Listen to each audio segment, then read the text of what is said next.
Hello, welcome. We are gathered here today to talk about Postgraduate Volunteering 201, the application process, including resumes, personal statements, interviews, and more. My name is Jeff Peak. I'm the Assistant Director of the Schlegel Center for Service and Justice, and I help students who are discerning in the postgraduate volunteer application process. And I'm joined today by Raven. Raven, you Hi, want to introduce yourself? absolutely. My name is Raven Ortolan. I work in the Career Center as a senior career advisor. And as Jeff said, we're going to go through and talk about a lot of ways that you can set yourself apart in the application process to postgraduate volunteering opportunities. And a lot of what we're discussing can be applicable other areas as well. So we hope you have some useful takeaways. Absolutely. That's something that I definitely want to hit on, that it's the information here is transferable to many other scenarios. So even if you're going through the discernment process for postgraduate volunteering and you figure out that there's something else that you want to do after you graduate, all of this information can be applied and tweaked in various situations. Great. And this is a video. So if you want to fast forward to a place that you're really interested in learning more about, we'll never know. So you can No, totally do that and skip absolutely. around. All right, let's get started. Today we're going to start with we're kind of doing the welcome as we talk, but then we're going to go into a resume review. We're going to go on talk about personal statements, and then that's really connected to asking for letters of recommendation and references. What's the difference? When do I do one versus the other? And then as we're getting near the end, we're going to do interview tips. I have Q&A up here. We're probably not going to do too much Q&A because you're silent. But if Jeff and I have any last pieces, we're going to bring it up at that point. So, a quick note about the resumes before we jump into the content. Resumes are, when you're applying for the postgrad volunteer program, will probably be used in two different situations. So, the first situation is when you're applying to the program itself. You're trying to capture in that short page just why you're going to be a good fit for that program based on some of those extracurricular and educational experiences that you've had. But then once you've been accepted into a program, you have to go through the site placement process. And in that instance, it's just like you're interviewing for a job, and the program sends your application and your resume to a variety of sites that they partner with for that program, and you'll want to make sure that when you're putting together your resume that you're not just tailoring everything to the one program in particular, but also making sure that it's broad enough so that you're able to have diverse enough experiences to apply to the program that you want to work at as well. Right. Okay, so we're going to dive in. And when I'm discussing different parts of the resume, know that you're always welcome to go and look at our website. And by our, I mean the Creighton Career Center's website, to learn about how these could apply to your own document. So it may be that you have a resume up already and you're looking at it in a separate window, or it may be that later on you want to go back, but we have an actual manual that if you go to the website listed here, you'll be able to, I suppose I can also be really fancy. And now they have got your cursor there. But you can go and find different ways to specify or to apply what we're talking about today. So when Jeff is talking about tailoring your resume, this comes into play right away when we're thinking about how we want to structure our resume. I'm going to be showing you how this looks in different pieces, but in essence, we're going to make our resume as easy as possible to read for the different person who's looking at it. So if this is for our application to the program, or the way that I'm going to structure my resume might look different as if I'm then getting placed and now I'm looking at a different set of experiences that I want to highlight. Ultimately, we want our most relevant information to be at the top. Now, some of these are going to stay the same, like your header information, that's including your name and your contact information. That's always going to be the first thing we see. But then I've highlighted here some other pieces that are important for us to include. Education, that's still usually going to be at the top until you've been in the workforce for a long time. So even though some templates might have education at the bottom, for where we're at in our education is going to go right at the top of our resume. And then the next thing that's going to be key is experience. And this is experience that's related to the field. Now, when Jeff was talking about tailoring your resume, this might change.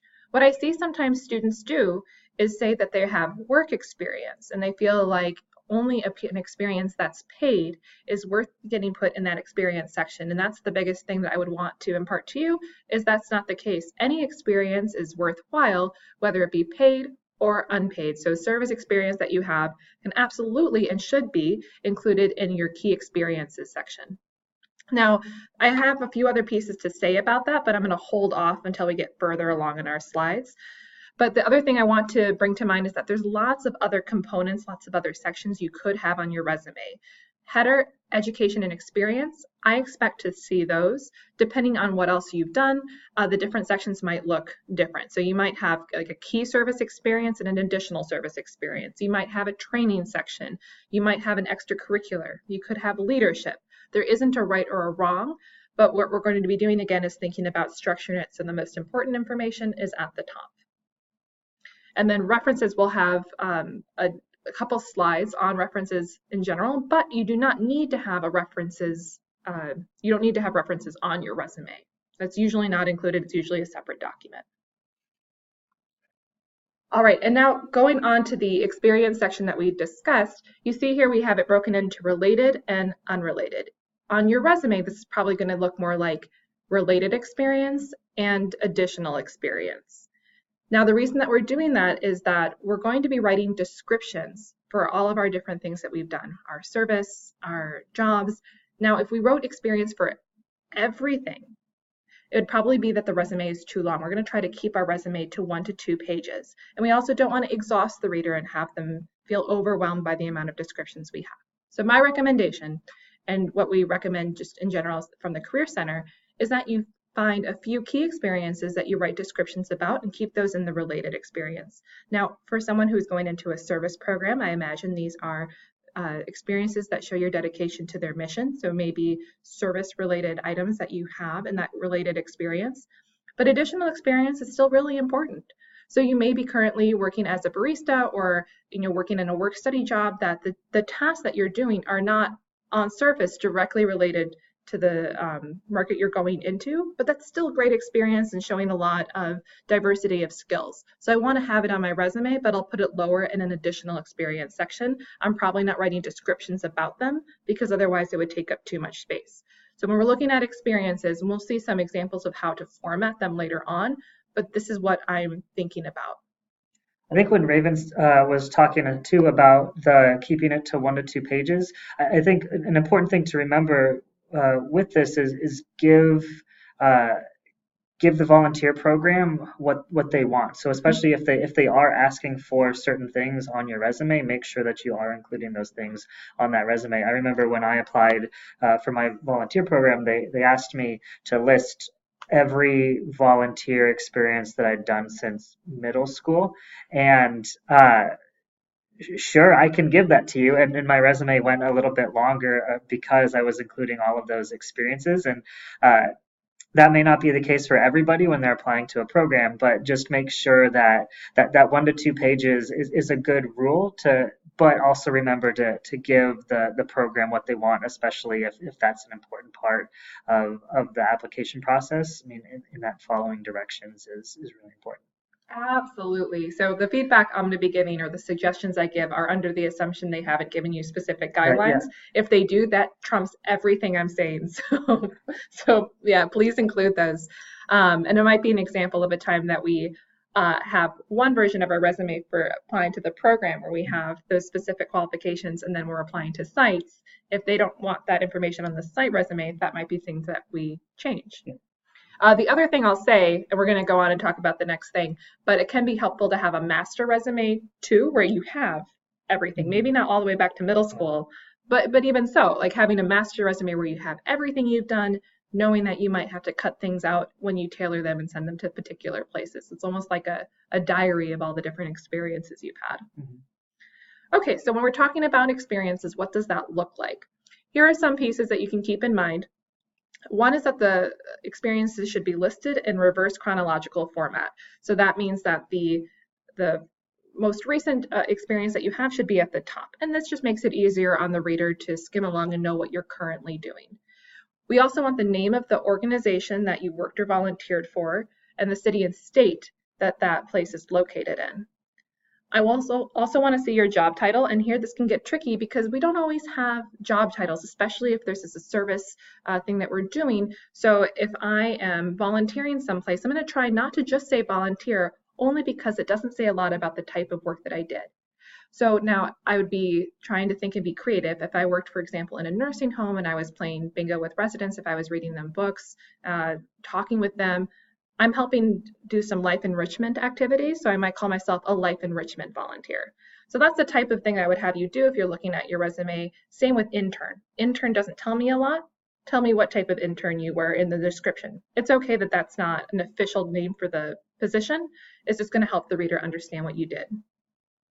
We also want the start and end dates for the different activities that you've been a part of. Try to include the month and year. I don't need the specific date. That gets a little bit too specific.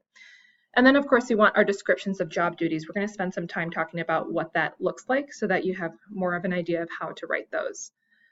Okay, last, looking at transferable skills, when I'm thinking of the type of volunteer that I'm looking into for the type of postgraduate volunteer program, I'm looking at what do they need, what type of skills would be helpful in that area, what have I done in my different experiences that connect to that. Now, sometimes it's very obvious. We may have done work that's directly related to what we're applying for, and lovely. Sometimes it's not as obvious. So if I'm thinking of someone who's maybe in a work study position and they are a receptionist for an office here on Creighton's campus, how does that connect? Well, we're thinking of the different skills that they have. They probably were engaging with the public. They were helping direct phone calls. They were having to be a creative problem solver. Likely, they may have had to get things done for different deadlines and multitask. I'm going to brainstorm what I did in those roles to see how they can transfer. So one of the things that can be helpful is looking at if there's any description for who they're looking for that postgraduate volunteering program, or looking ahead for the site visit, or for the site placement. If there are particular types of descriptions they're asking for, those can be nice ways to inspire you to think, how do I have transferable skills that can connect? How do I want to highlight those in my resume?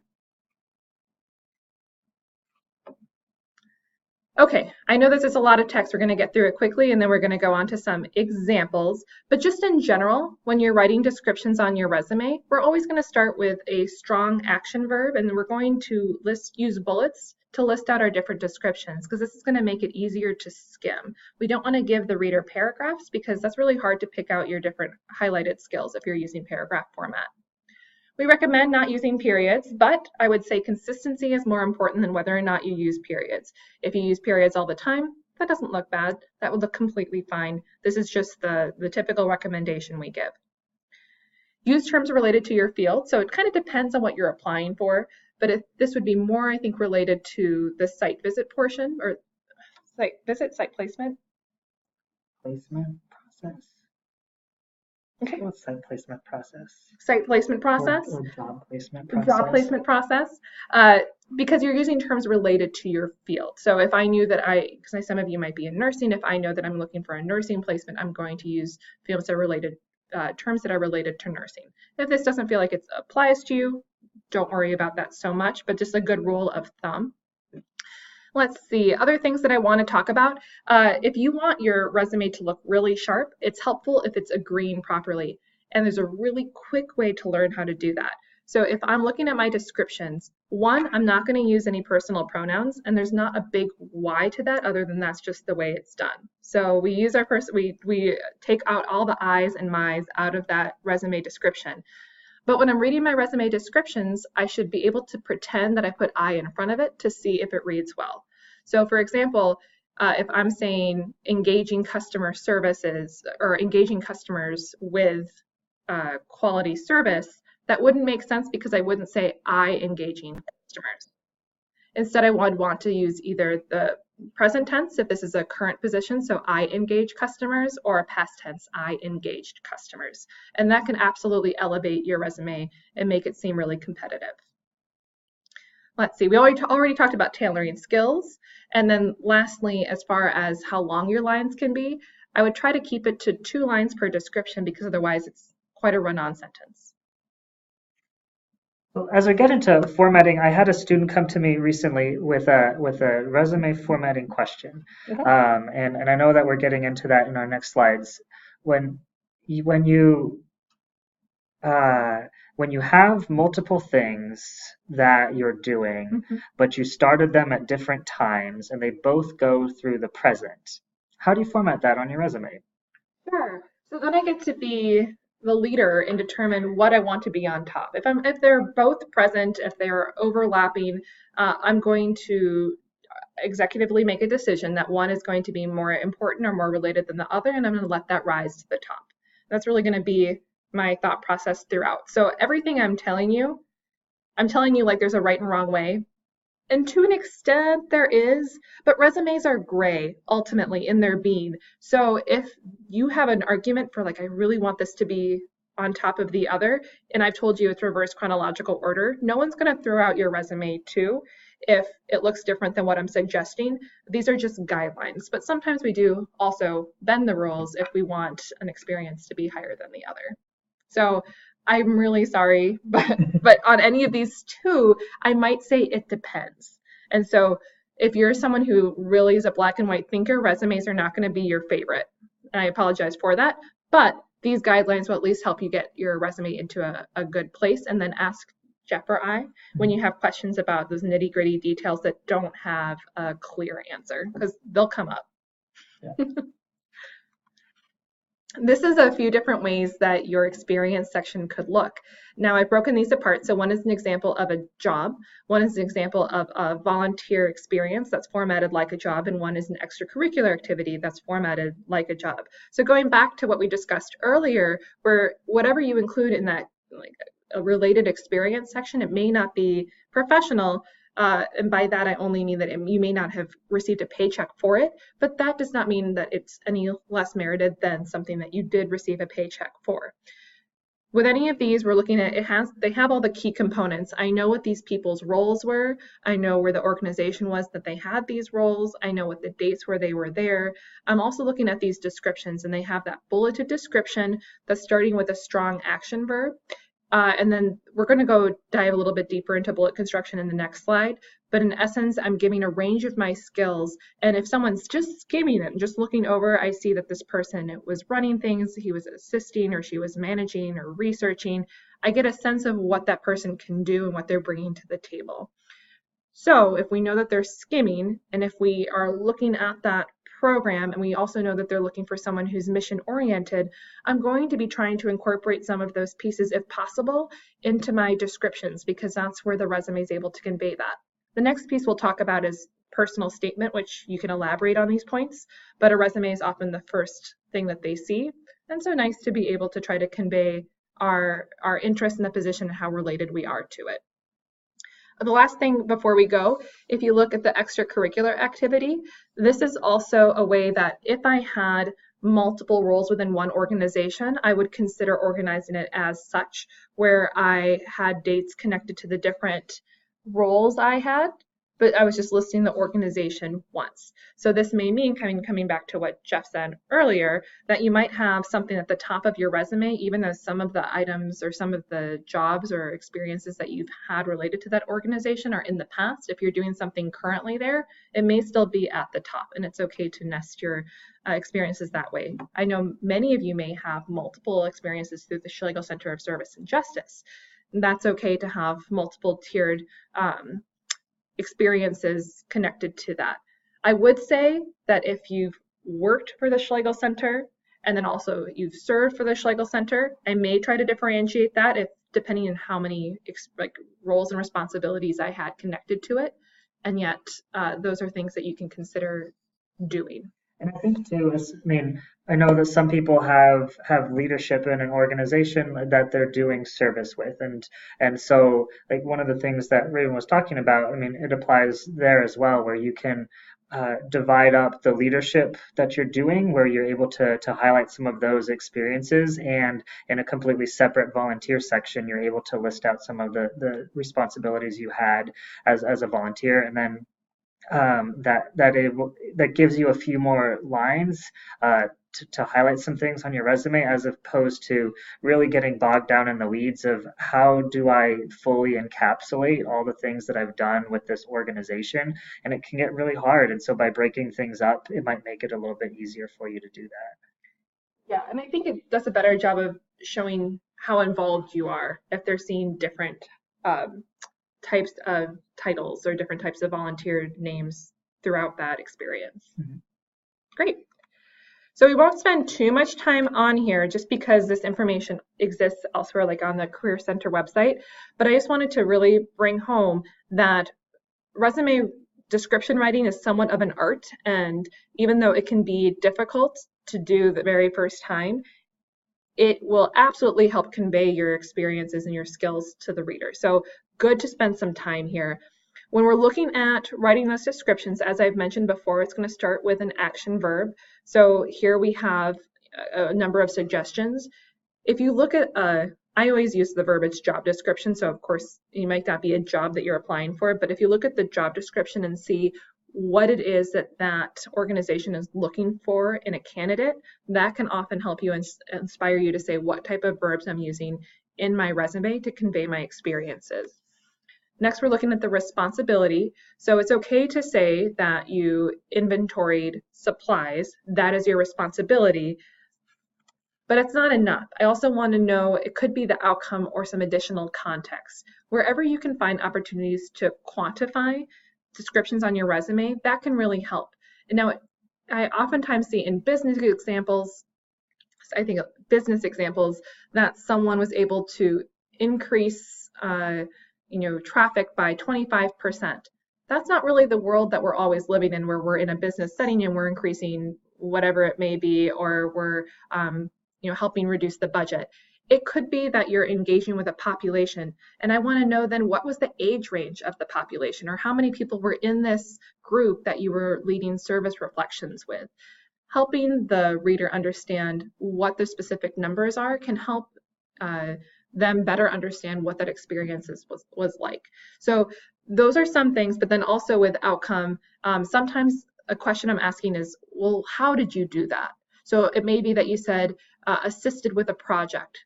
Well, in what way did you assist? Or it could be assisted with a project, but why did you do that?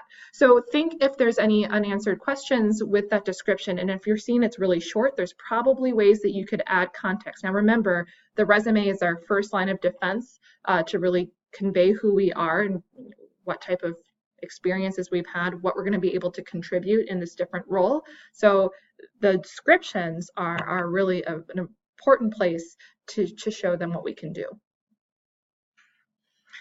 Okay, so when we're crafting experience descriptions, we talked about transferable skills. So those are core skills that aren't specific to a job or industry, but can be applied to a wider range. And this is a longer example of those transferable skills. So if I was talking about that earlier and you weren't quite sure what I meant, hopefully this helps give you a little bit more detail, the types of things we can think about where maybe my experience on the surface wasn't related to what I'm doing, but what did I take away? And for many of us too, I mean, this is a great thing to think about with our major. Yes, maybe I'm in a biology major and maybe what I'm applying to isn't on the surface connected to science, but you learn fantastic skills, biology major or just in your other core classes, about working in teams, about getting involved, about analytical thinking, about organization, planning your time. Those are all wonderful once you're actually in the workforce or volunteer force. So spending some time to think about what transferable skills you're bringing to the table in advance of the resume writing process can be really helpful. And then I'm not going to go into too much detail, but when we were talking about how to elaborate your resume descriptions, these are the questions I'm asking myself. What am I doing? Why did I do it? How did I do it? And then was that action verb dynamic enough? By that I mean, if I said work or volunteer, that's probably not dynamic enough because that could mean anything. Work doesn't really describe much. Volunteer doesn't describe much in and of itself. And then, of course, creating. So this I actually do have an example here. Yeah, okay. Lead was our action verb. So lead, and then here's the responsibility: discussion and reflection on social issues within the Crestview Apartment Service Group. And then here's my why: to encourage greater engagement with the community. So I would have you take that approach when you're writing your descriptions. And then this was just some different ways that the service experience could look. So these were taken from different resumes, so that's why they look a little bit different, showing that there isn't one right way that you can format. You just want the key components. I know the dates are always on the right-hand side of my examples. I find that's the easiest way for a reader to skim through, but it's not actually required. Some other things to think about would be using bolding or italics to help make some of the components of your resume pop. I would just say that you should be consistent. So if you're bolding something someplace, you should bold it other places.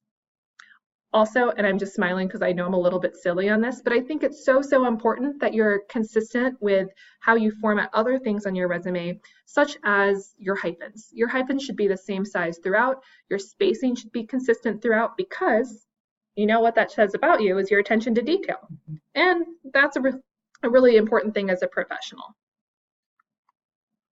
And then this is just to show that if you have some different sections where now I don't necessarily have a space where I can write descriptions about them because I don't want to overwhelm the reader, Raven told me not to. These are some ways that you can format sections and cut down on the space. So just including some things in a line.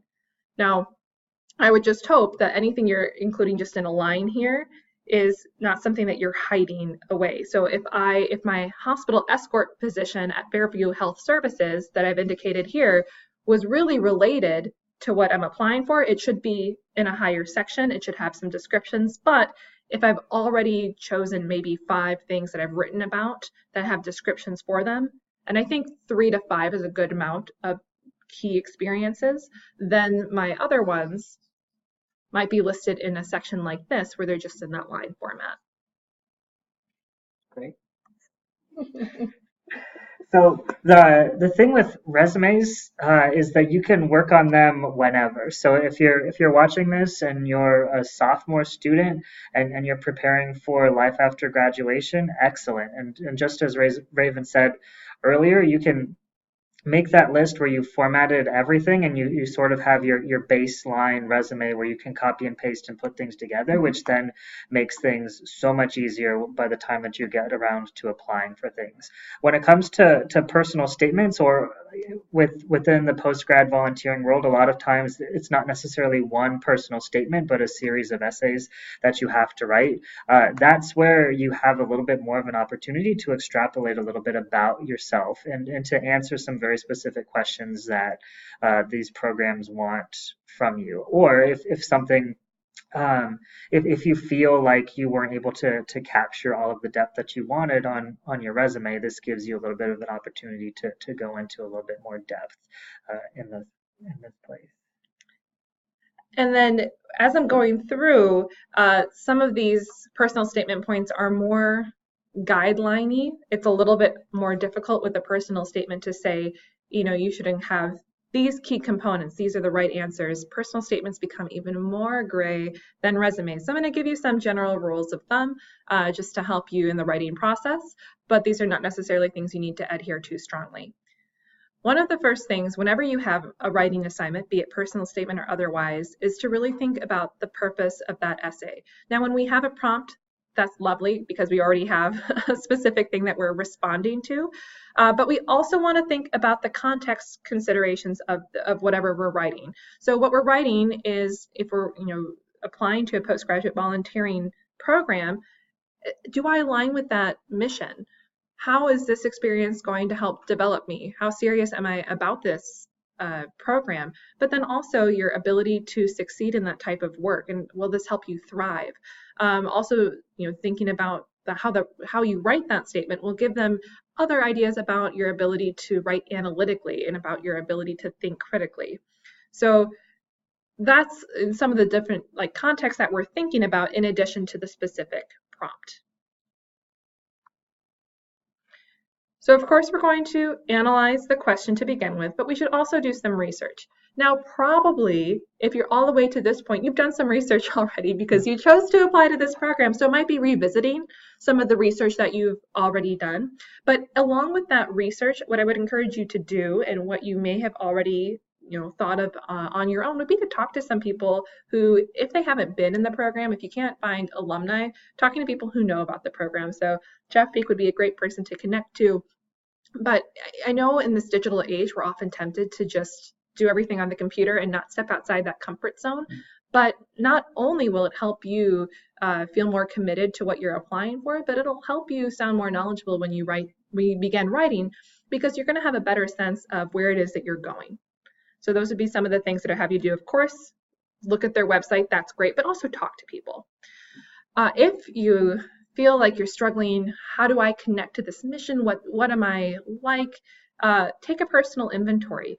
We have some at the Career Center that you can use for free. One that comes to mind that Creighton has really stood behind is the Clifton Strengths for Students assessment, thinking about our strengths. But we have others as well, which can just give you some language, remind you about some of the strengths that you bring to the field automatically and how you operate in the world. And then once we're researching the organization, researching ourselves, doing our own personal reflection, it's time to write, right? And then we're going to be doing some revision. Now I have some slides on that writing process, so I won't talk about them more here. The key thing during that research process, one thing that you'll notice, a lot of volunteer programs might have similar language or similar pillars, or even similar prompts of information that they're trying to get in the short answer essays.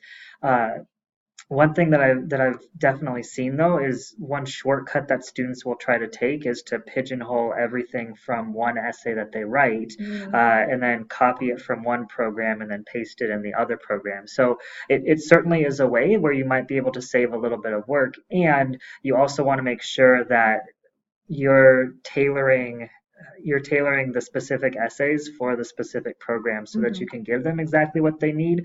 And in the hustle and bustle of trying to get everything done by the deadline, you're not overlooking some of those things that need to be shifted while you're on your shortcut. I absolutely second that as someone who reads a lot of different personal statements and also a lot of cover letters, which is different and yet has some similar elements to this.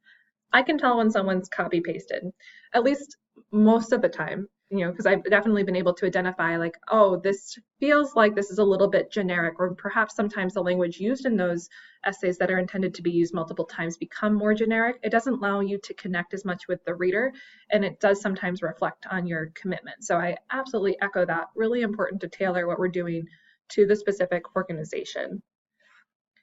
Now, when you're writing the personal statement draft, I would say as far as the writing process, sometimes we can get really stuck on starting. And I would encourage you to just try to write things down. We can always edit and revise. When you're doing that editing process for the first time, so after you've already written your first draft, look through, and here are some, I would suggest, words to avoid without explanation or additional illustration. One, and I imagine it's very true for anyone who's going into postgraduate volunteering, I like helping people. That's lovely and that's good and that's great. But that in and of itself doesn't tell me a lot. How do you like helping people? In what way? How is that? What does helping mean to you, and how do you plan to do that? Some things like I love, I typically recommend not saying love in professional writing just because it tends to not sound as elevated. Not saying you can't, you can always change my mind, but using at least caution when we're using love. And now the rest, these are all things that you can say, but if I was saying that I had a really significant experience on a service and justice trip and I leave it at that, well, what does that mean? In what way was it significant? So if you're looking at if you're reviewing what you've written and you see some of these significant, challenging, satisfying, exciting, all fine things, but give me some context, kind of thinking back to that resume, like in what way, like why, how. And if you feel like you're struggle busing, Career Center is a great place to go. We would love to look at that resume with you. Jeff Peak, would you? Absolutely. And I think that when you're going through the reflection process, when you're going through the brainstorming process, I think there's certainly a few different things to consider. I mean, like, is this just legitimately writer's block, and in which case, I mean, we need to do some things in order to bust through that, but also, I mean, do some of the discernment. Like, what does it mean that I'm having that I'm having a hard time writing about something? Or if you do, like, if you find yourself saying, I mean, this is really exciting, or this was really significant, or this, and being able to write so much about any one of these things, I mean, what does that tell you about everything throughout the process as well? Absolutely. It's a really good reflection tool just in general. So kind of reiterating some of what we said, but when you're writing that first draft, don't be afraid to start over, but I say that, I also say don't delete. So don't be afraid to start over, but don't delete your other document or don't crumble up the paper if you like paper and pen. Just set it aside so you can come back to it later, because something that you feel like isn't something you want to say now might give you inspiration later. Let's see, get feedback from multiple readers. We kind of talked about that, so we were already ahead of the game. Proofread, check grammar meticulously, and then as Jeff had mentioned earlier, I think maybe specifically with the resume, but this is also so true with the personal statement. Give yourself plenty of time before the deadline.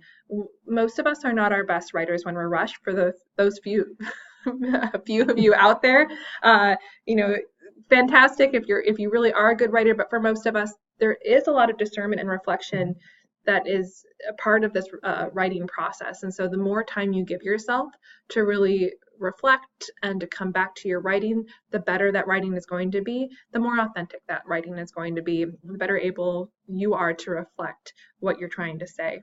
Yeah. So I have a student who came to me with a bunch of essays and asked me to look them over, and the student did a really nice job writing all of these essays and did a really good job of tailoring it to exactly what you said, tailoring it to the program.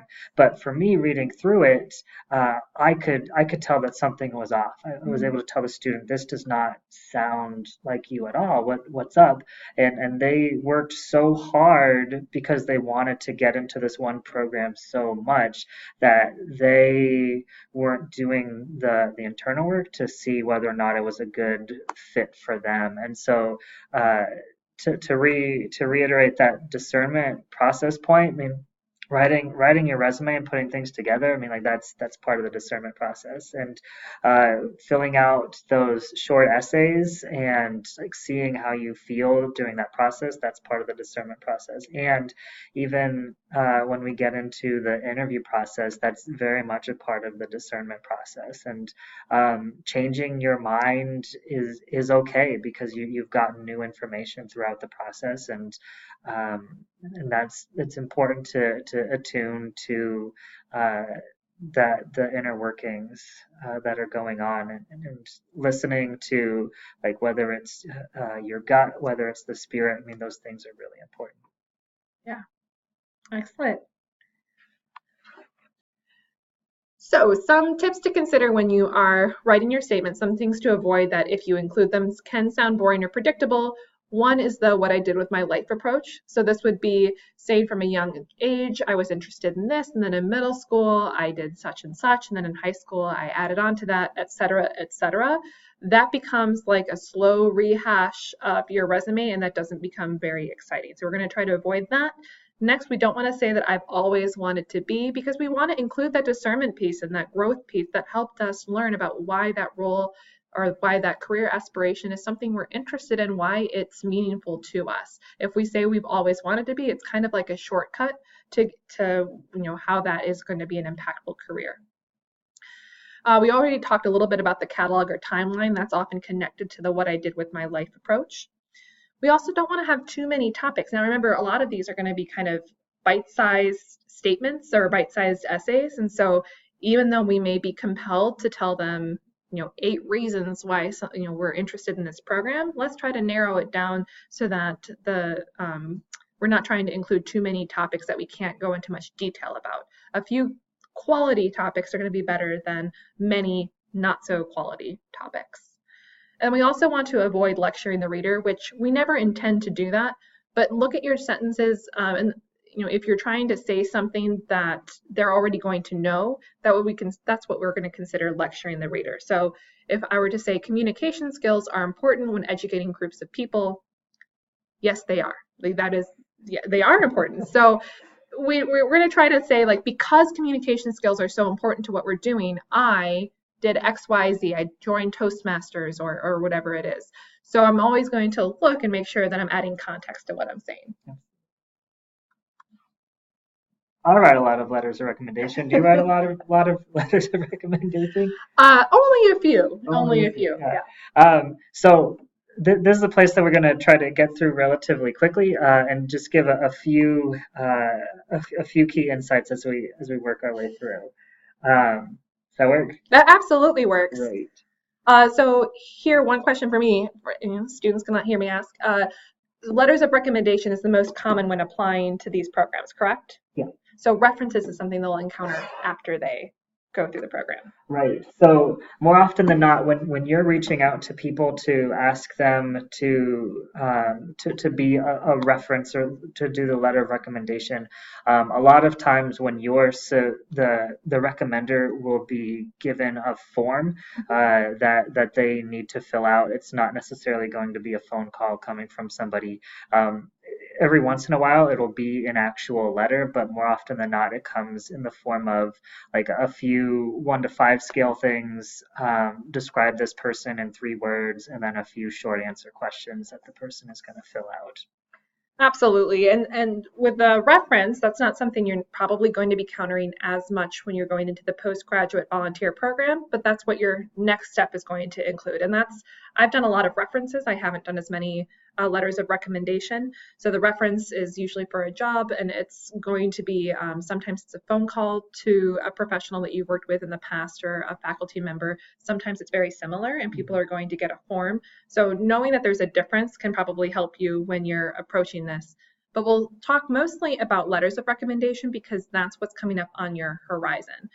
So we don't know who you are, who's listening to this, but some of you who are underclassmen, sophomores, even if you're an upperclassman like junior, you might think, well, this doesn't apply to me now because I'm not applying until a couple years in the future. But this is really nice to think about early on because developing a relationship with the people, either whether it's faculty, whether it's the staff that you're engaging in service with, can be helpful because they're going to be the ones who in the future are writing your letters of recommendation.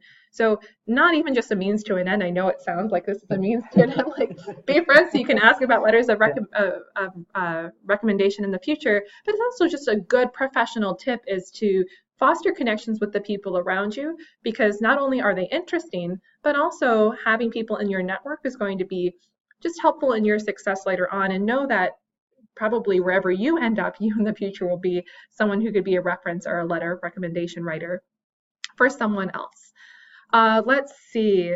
So when do I ask? What's the protocol? We talked about a number of these points. Is there anything else you would add on to this slide, Jeff? Yeah, so I think when to reach out. I don't know about you, but I get busy. And I think it's really hard to get say 10 letters of recommendation requests, and they say like these are all due on the same day and it's a week from now. And because it can be I want to spend a lot of time and to put to put in a good amount of effort to make the students that I'm writing for come off well. So the more advanced notice that I can be given, the better. And then um, who, in terms of who to ask, perfect segue. I would say, I mean, pay attention to what the program is asking for. So, for instance, JVC wants you to have sort of a mission reference. They want you to have an academic or a supervisor reference, and then they also want you to have a reference with somebody that you've lived with.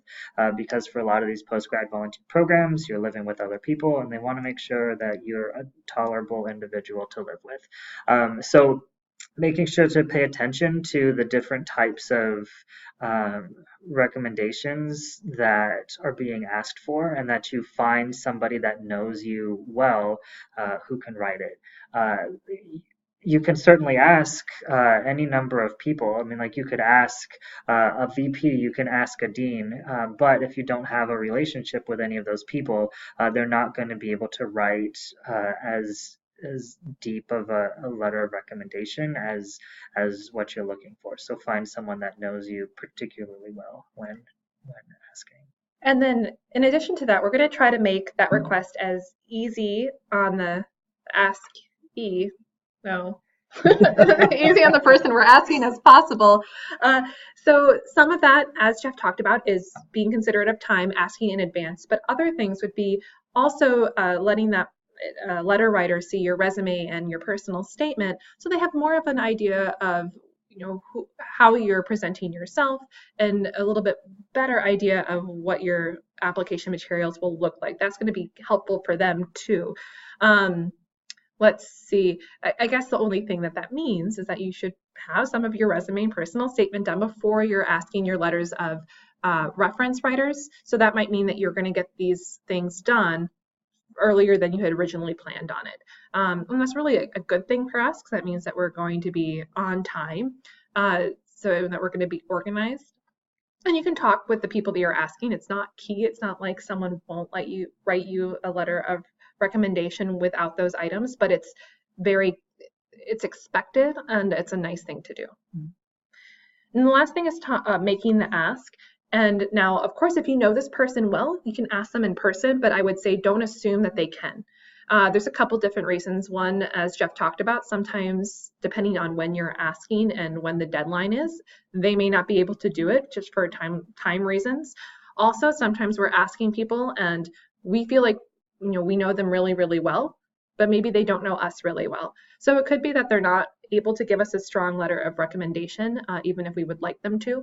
So when you're writing when you're making your ask, do so in such a way that doesn't assume that they're going to say yes. Like, give them an out and be polite, and also add context. And so if I'm talking with Jeff, it's going to be thanking him for the help that he's given me, and then saying, hey, you know that I'm applying to these programs, and I understand that coming up in a few months, or maybe in a month or so, I'm going to need to write or have these letters of recommendation. I've really enjoyed working with you in the past and feel like we've had a good connection. Do you feel comfortable writing me a strong letter of recommendation? And that's another piece, is I'm asking, do you feel comfortable writing me a strong letter of recommendation? Because if Jeff is going to be like, well, Raven, you were late to a lot of things and you kind of flaked out on me, Jeff might only be able to write me a lukewarm letter of recommendation. So give them, ask them for a strong letter, give them time, and then allow Jeff to say, as it happens, something bananas is coming up in the last month, and I'm probably not going to be able to write a good one just because I have time constraints or whatever else. We have here on the screen an email version, which is completely fine. It's okay to email people your ask. If you see them all the time, might as well ask them in person. And yet here we have some language. This is also on the Career Center website, so you could use, but always good to give context. I'm doing like a political thing, but always give them the context to that email so they really fully understand what your ask is and are fully aware of what the deadlines are.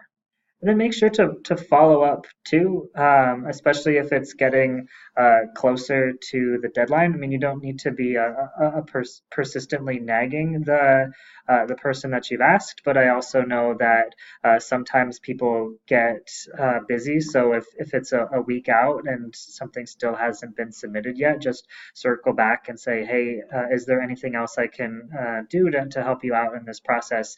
Because the deadline is coming up. It's a soft reminder that it's coming up, and it'll help make sure that things get submitted by the deadline that they're needed by. If you have any questions about contacting someone for a letter of recommendation or a recruiter for a service program, those types of things, we fully acknowledge that sometimes it's really unclear whether we can reach out again and ask this question a second time, or hey, they sent this is kind of cryptic, does this mean yes, does this mean no? We are, experts is a strong word, but we're pretty good at navigating professional communication with different stakeholders. So know that you can always run an email by us or ask us a question about, hey, it's been 2 weeks since I heard from them. Do you think it's okay that I send another letter? Please use us as a sounding board for those types of situations. Interviewing. So the last part, once you've submitted all of your materials, you've submitted all of your other things that they've maybe needed, like a transcript, the letters of recommendation. So it's all in. You've been offered an interview. That's typically the first round of what you'll do. So some programs you'll be going to interview in person. Other times you'll only get a phone call. Sometimes you might get a FaceTime or a video interview. So there's different ways, things to keep in mind when you're going through the interview process, and you also might be interviewing a couple different times with a couple different stakeholders in the organization. So we want to try to prepare you as best as we can for that interview process as well. Absolutely. And again, these will kind of similar to the personal statement. These are going to be general tips. But if ever you want a mock interview, Career Center will totally help. So we could make this catered specifically to what you're doing. If you know you have a Skype interview coming up, you can practice a Skype interview, even if you're just in the next room, but you're doing it remotely. This can be really good practice. Mm-hmm. So with that, we'll dive in. If I know that I'm embarking on a professional journey, so even before the application process, so I write this as before the interview, but I would say before I start getting my resume and personal statement together, check and make sure that your digital presence is professional. That's a good rule of thumb. I come from an era where there was a lot more voice messages. I feel like, we were all excited that voice messages were becoming a thing, and so we had personalized ones. So I always think of my voice message when I was in college was "Welcome to Raven's shiny pink cell phone," which probably wasn't the most professional. But I think with like social media, making sure either that your pages are to private and or that they're professional. We know that we're going to get a lot of questions about ourselves, and a lot of the discernment piece that we've done, hopefully before the personal statement, we're going to have another opportunity to share those. So thinking about how this program is aligned with our own personal mission, how we're going to thrive, and also thinking about what that program hopes from you. That program wants to also help you be successful in your next stage. So this is an opportunity for growth for you. So being able to communicate what your hopeful takeaways are from the program, that's also going to be a key component here. So in addition to personal reflection, perhaps talking about your interests, not interest necessarily, but some of your reasons for this program, some of your hopeful takeaways, discussing those with people can be helpful in this part of the preparation process. You might consider taking an assessment kind of similar to the personal statement. So it's kind of the same vein, maybe a strengths assessment. Usually an interest assessment isn't what we're thinking about in this stage, but sometimes helpful too if that's going to give your brain a few more things to consider. But we're more thinking what we're hoping to accomplish and how this program can help us along the way. I think during this research phase, I mean, there's two questions that are probably going to be asked of you because they're asked of you in nearly every interview that you do. Who are you? So having a good answer when they ask you to describe yourself, and why do you want to be a part of this program, this organization, and doing that research and doing some of that reflection on your own life so that you have decent answers and that you're not fumbling in what are some of the most basic interview questions that are going to be asked of you. And I feel sometimes that people overthink an interview and think answers should be perfect. We're not looking for perfection in this interview. We want you to be a human who's just able to articulate their interest. And so we don't need to be robotic. We're not going to be memorizing our answers, but we want to be able to think about this enough and practice talking about it enough that it feels casual. It feels like I'm just able to talk about it because I know it really well, but it's okay if you fumble here and there along the way. It actually makes you more likable. Studies show that if I had 2 interviewers and one was perfect and one maybe fumbled but smiled after, I'm going to actually like that one more because that person was easier to connect with than the robotic interviews. So don't beat yourself up if you tend to fumble occasionally. We've fumbled occasionally in this presentation and we're going strong. So some of the things, in addition to doing some of that reflection, is to prepare stories. Now, the reason we say this is because likely you'll be asked questions that allow you to elaborate. So a question could be, tell me about a time that you use creative problem solving. And now I'm going to share a story that illustrates that time that I use creative problem solving. They're probably going to ask you questions that are related to what you're going to be doing. So tell me about a time that you had an impactful community service experience, or maybe they're going to say something like, tell me what helping means to you. Who knows? We don't know what they're going to ask, but I'm going to be more prepared if I come up with some stories that illustrate some experiences that seem related to what either I'm applying for or to what I imagine I might be doing in those roles.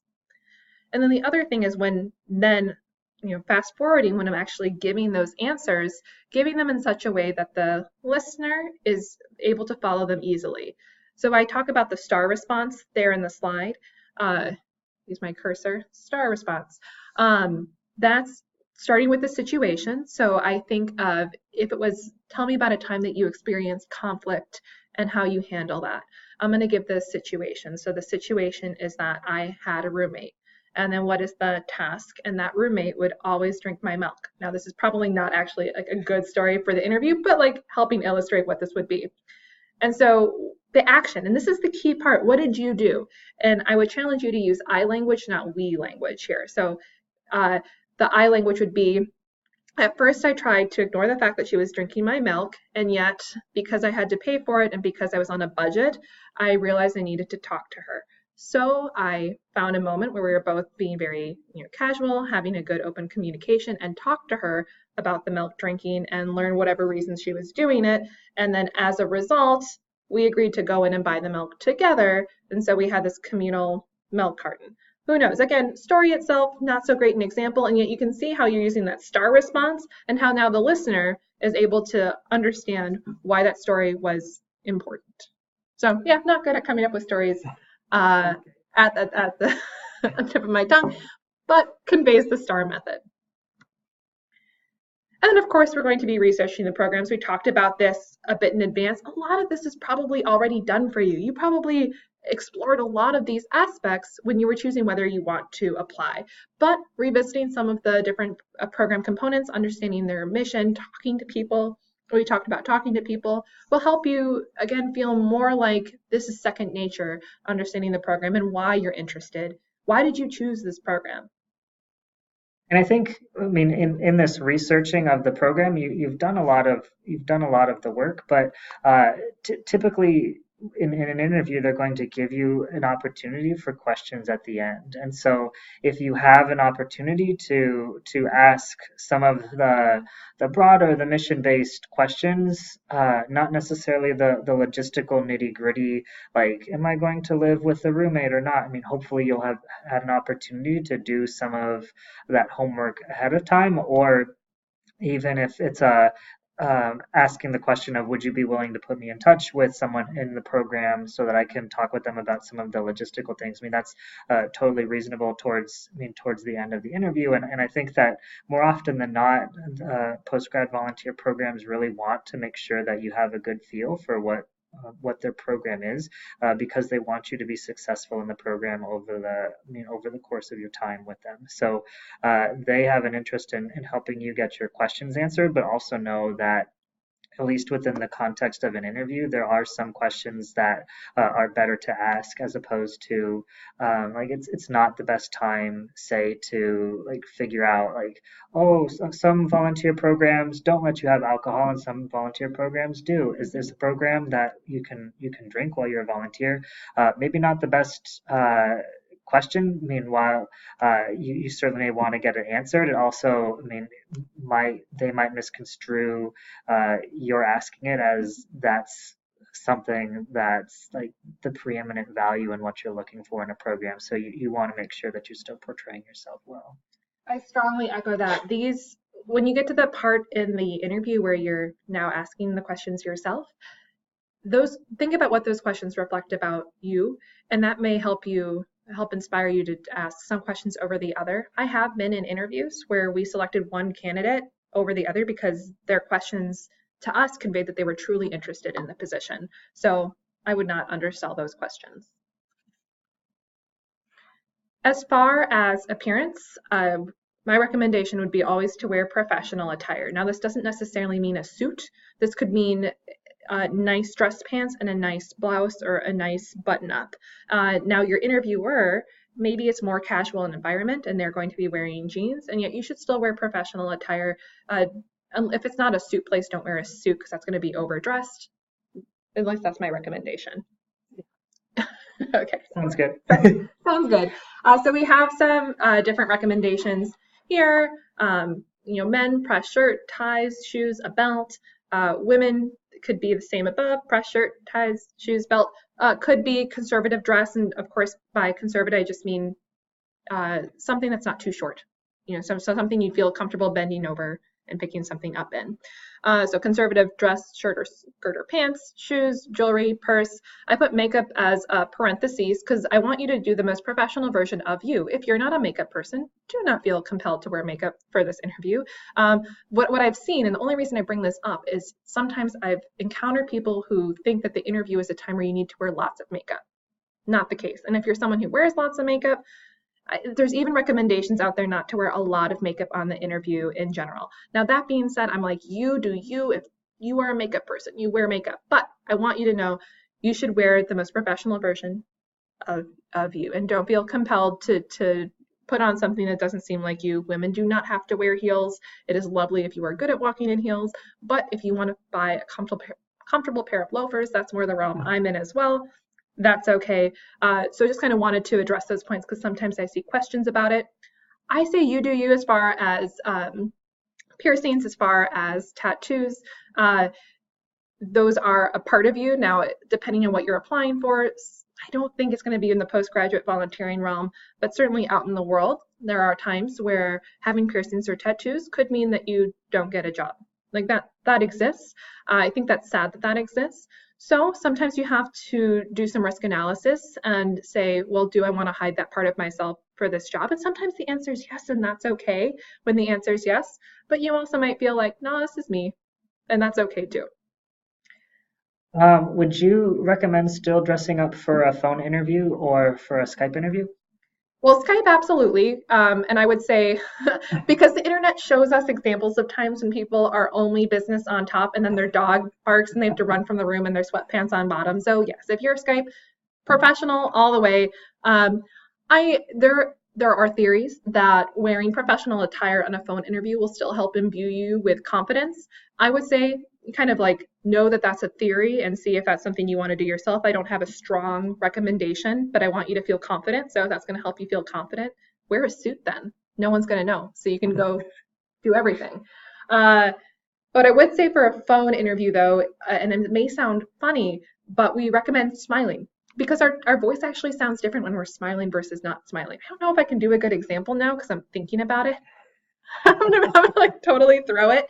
But if I said, hi, it's nice to meet you versus hi, it's nice to meet you, it's a slight subtle tone difference. And so we recommend smiling when you're on the phone, even though no one sees you.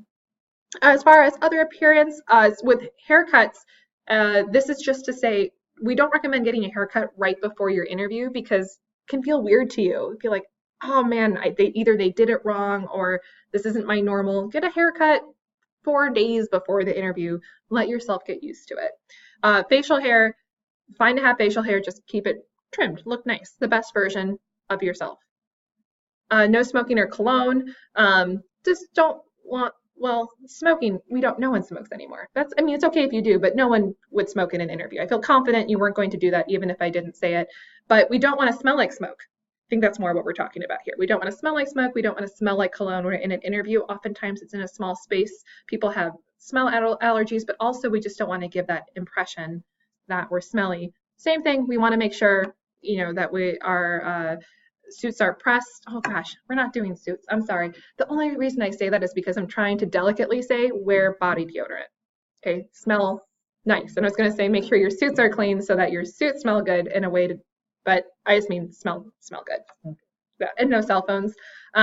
Keep in mind too that your interview isn't just that moment when the person's across the seat from you. It's the entire day. So if you're on your phone constantly outside of the interview, still looks bad. So to the best of your ability, keep that phone silent and don't really spend a lot of time looking at it that day.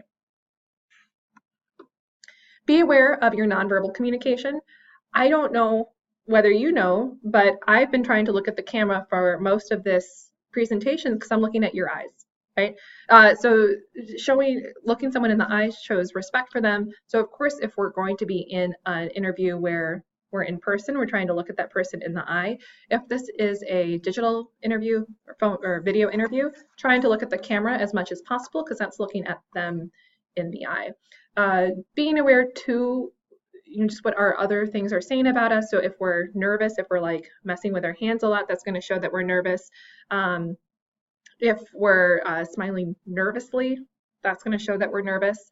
If you're not sure what your nonverbals say, do a mock interview. We'll tell you. We can help you out with that. It's hard to not know, but also posture can be really critical. Having strong posture, so not crossing your legs, being upright in the chair, that can not only help imbue you with confidence, but also helps you look professional. So I would say during a phone interview that would be important. All right, next talking about verbal communication. That first, be specific and give examples. Thinking back to what we talked with the resume writing, where we're trying to ask why that's important or how we did it to elaborate and give context, we want to do that same thing here. So if I was going to say, I wanted to help people and that's why I'm applying to this program, how do I want to help people? Give an example, be specific. Also describe situations where you've engaged in meaningful service. So doing that reflection in advance of the interview will help you. Hopefully you've already developed some stories. And I don't want to just list off things that I did on my resume. I want to hopefully be adding on to these experiences. Why is it important that I did this? Why am I bringing this up? We're going to try to use a variety of action verbs and adjectives to describe experience. Now, if you're interviewing tomorrow, this is not something I want you to be concerned with, but if this is something that you're a sophomore looking at this, a junior, and the interview is a while off, it might be nice to practice. For some of us, we might gravitate towards some adjectives versus others. We might say a lot of things are great or awesome. I think awesome is now passé, but something similar. And we're going to try to incorporate dynamic language and a variety of language in our interview. We want to avoid cliches. So this is a little bit harder, but if you're using specific examples, you're not going to do this as often, but a cliche would be like, I'm someone who's a people person and I'm friendly and I want to help others and I'm saying things that are common enough. I think hardworking would be another good one. Do you have good cliches that you can think of related to service specifically? Yeah, I mean, I think that wanting to help others, is a big one, right? And I think especially, and I think especially too, knowing how to frame things is so wildly important, and oftentimes I think, at least what we talk about in our office, that helping, helping is really important. And in a number of these situations, when they're focusing on service, they're trying to focus on the mutuality in a relationship, and not necessarily the power dynamic that exists when you're trying to, when you're the only person that can help people. So I think being cognizant of the language that you're using, whether it's a cliche, whether it's listening to how the interviewer is asking their questions, I think is really important. And I think that goes well and segues into the next thing, avoid implying doubt. When we're watching the language that we use things, this is tied to filler words. I hear filler words that are sometimes say, like, I guess, or I kinda, I don't know, those types of filler phrases, and that ends up implying doubt. So if you were to ask me,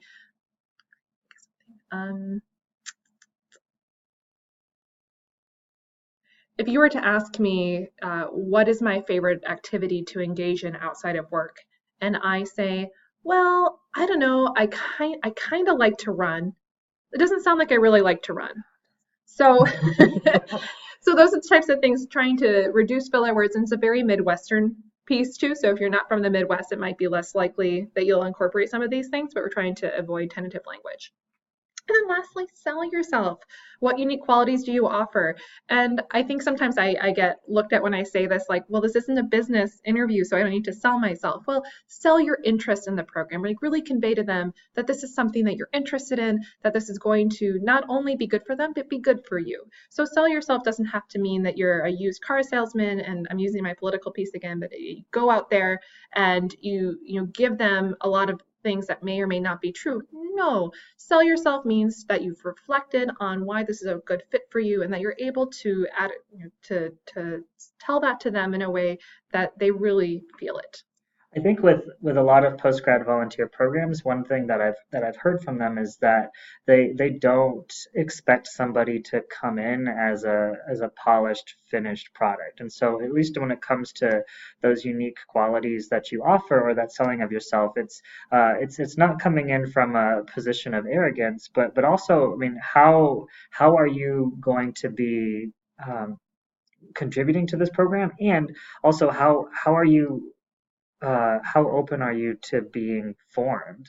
I think a lot of programs are offering leadership development, leadership formation as part of the program, and so if you're not conveying that you have an openness to being formed, I mean that's going to be a pretty big red flag that you aren't going to be the best fit for this program. Yeah. So those are what we have on interviewing, and we would encourage you to follow up. Send a follow-up email or a card after each interview. Show that time that you had one-on-one or two-on-one with the interviewers, it was meaningful to you. And it just shows the kind of person you are. And I sometimes get asked, well, does it actually make a difference? Now it can, but I would argue that regardless of whether or not this will make a difference in an application, it shows the kind of person you are. And if you're, oh, final tips, no. Uh, if you want to be the kind of person that follows up and thanks people for their works, I think graciousness is a wonderful thing to develop, and this is a nice opportunity to start developing graciousness. Physical cards are usually recommended as the nicest, but not always feasible. Sometimes email makes the most sense depending on where they're at or if you know their location, those types of pieces. Yeah. Final tips. Do we have one more thing? Do we have final tips, Jeff? Discernment.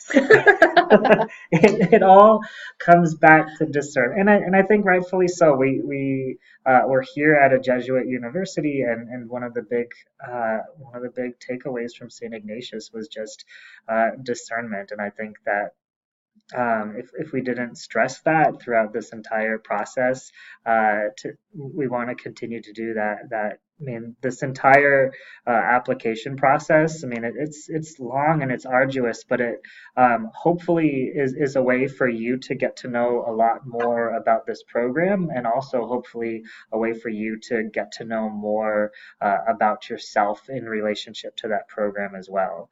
And if you finish the process and you feel super jazzed, like this is the right next step for me, awesome. And if you finish the process and you feel like I'm really lukewarm towards this, that's also really important information as well. So discernment.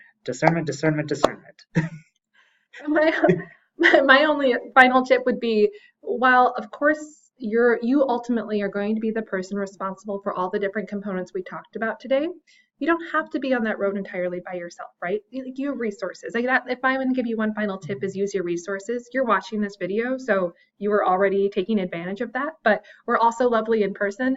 So we have the Schlegel Center for Service and Justice, we have the Career Center, but there's lots of other resources on campus and off campus too. So just be someone in the world who pops their heads up, sees what resources they have, takes advantage of those.